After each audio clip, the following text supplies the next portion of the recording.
दिवस 2025 पर पीएम मोदी ने लाल किले से 103 मिनट का भाषण दिया, जो कि अब तक का सबसे लंबा स्पीच है। आजादी का ये महापर्व 140 करोड़ संकल्पों का पर्व है। विकसित भारत 2047, आत्मनिर्भर भारत और सबका साथ सबका विकास जैसे बड़े दावे किए गए, लेकिन क्या ये सच में हकीकत से मेल खाते हैं या सिर्फ हर साल दोहराए जाने वाले जुमले हैं? दोस्तों, आज हम बात करेंगे उन 5 बिंदुओं पर जिनसे प्रधानमंत्री खुद अपने ही बयान से बेकपुर पर आ गए हैं। सोशल मीडिया पर #मोदी स्पीच, #RSS और #फार्मर्स प्रोटेस्ट जैसे हैशटैग ट्रेंड कर रही हैं और विपक्ष ने इन मुद्दों को लेकर सरकार को सवालों के कटघरे में भी खड़ा कर दिया है। तो चलिए बिना देर किए शुरू करते हैं। पहला बिंदु, आरएसएस की प्रशंसा और संवैधानिक धर्मनिरपेक्षता पर सवाल। दोस्तों, पीएम मोदी ने अपने भाषण में राष्ट्रीय स्वयंसेवक संघ यानी आरएसएस के स्थापना के 100 साल पूरे होने का जिक्र किया और इसे दुनिया का सबसे बड़ा एनजीओ बताकर इसकी राष्ट्र सेवा की तारीफ की। आज मैं बहुत गर्व के साथ एक बात का जिक्र करना चाहता हूं। आज से 100 साल पहले एक संगठन का जन्म हुआ, राष्ट्रीय स्वयंसेवक संघ। 100 साल की राष्ट्र की सेवा एक बहुत ही गौरवपूर्ण स्वर्णिम पृष्ठ है।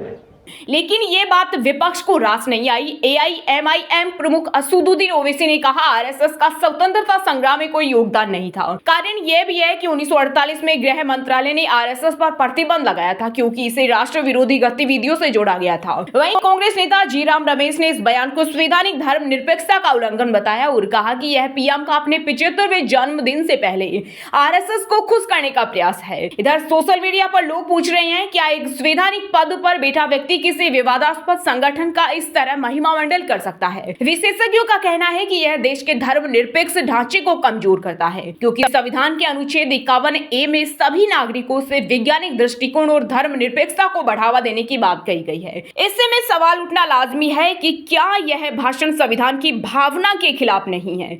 दूसरा बिंदु, विकास के खोखले दावे और सेमीकंडक्टर का सच। दोस्तों, पीएम ने अपने स्पीच के दौरान दावा किया कि भारत जल्द ही सेमीकंडक्टर चिप्स का हब बनेगा। आज सेमीकंडक्टर जो पूरी दुनिया की एक ताकत बन गया है, 50-60 साल पहले वो विचार, वो फाइलें अटक गई, लटक गई, अटक गई। लेकिन जीराम रमेश ने इसे झूठ करार दिया और याद दिलाया कि 1980 के दशक में चंडीगढ़ में सेमीकंडक्टर कॉम्प्लेक्स लिमिटेड की स्थापना हो चुकी थी, जो आज भी संचालित है, यानी ये कोई नया कदम नहीं है। इसी बीच विकसित भारत 2047 का नारा भी आलोचना में है। बेरोजगारी के आंकड़े चिंता पैदा करते हैं। Centre for monitoring Indian economy के अनुसार 2024 में भारत की बेरोजगारी दर 8% से ऊपर रही, जबकि युवा बेरोजगारी 24% तक पहुंची। इसके बावजूद भाषण में रोजगार सृजन पर ठोस योजना सामने नहीं आई। सोशल मीडिया पर लोग पूछ रहे हैं, जब 45 साल में सबसे ज्यादा बेरोजगारी है तो विकसित भारत का नारा कितना विश्वसनीय है? जानकारों का कहना है कि ये नारे सिर्फ जुमले हैं जो हर साल दोहराए जाते हैं, लेकिन जमीनी हकीकत में बदलाव नहीं दिखता।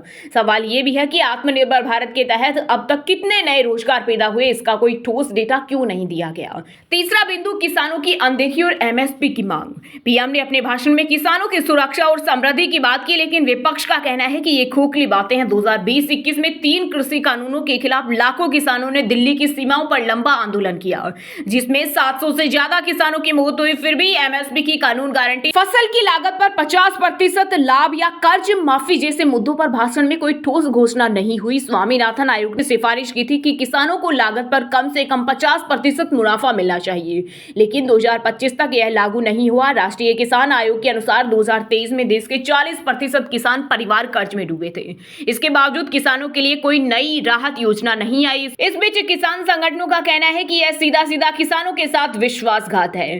चौथा बिंदु, लोकतांत्रिक संस्थाओं का पतन। दोस्तों, पीएम ने अपने भाषण में एकता और लोकतंत्र की बात तो कही, लेकिन इधर विपक्ष ने आरोप लगाया कि मोदी सरकार ने चुनाव आयोग जैसी संवैधानिक संस्थाओं को कमजोर किया। इसके पीछे कारण का जिक्र करते हुए बताया कि 2024 में बिहार में मतदाता सूची के पुनरीक्षण के दौरान 13 लाख नाम हटाए गए, जिनमें ज्यादातर विपक्ष समर्थक क्षेत्रों के मतदाता थे। 2024 के लोकसभा चुनाव में भी विपक्ष ने आरोप लगाया कि सरकार ने ईवीएम और मतदाता सूची में हेरफेर किया। हालांकि सुप्रीम कोर्ट ने इन आरोपों को खारिज कर दिया, फिर भी जनता का भरोसा डगमगा रहा है। आलोचकों का कहना है कि अगर संवैधानिक संस्थाएं सरकार के इशारे पर काम करेगी तो लोकतंत्र की नींव कैसे मजबूत रह सकती है।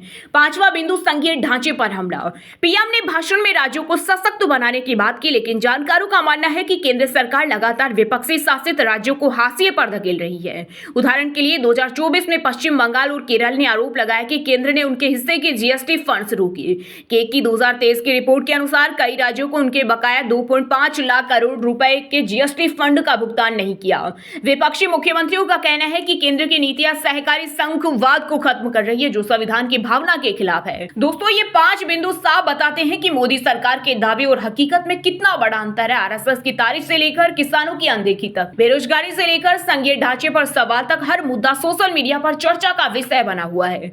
लेकिन आंकड़े दिखाते हैं कि बेरोजगारी, आर्थिक असमानता और लोकतांत्रिक संस्थाओं की स्वतंत्रता पर सवाल अब भी बरकरार है। अब सवाल आपसे, क्या यह वही विकसित भारत है जिसका सपना हमें दिखाया जा रहा है, या फिर यह सिर्फ एक राजनीतिक नैरेटिव है? अपनी राय कमेंट में जरूर दें और इस वीडियो को ज्यादा से ज्यादा लोगों तक पहुंचाने के लिए शेयर जरूर करें।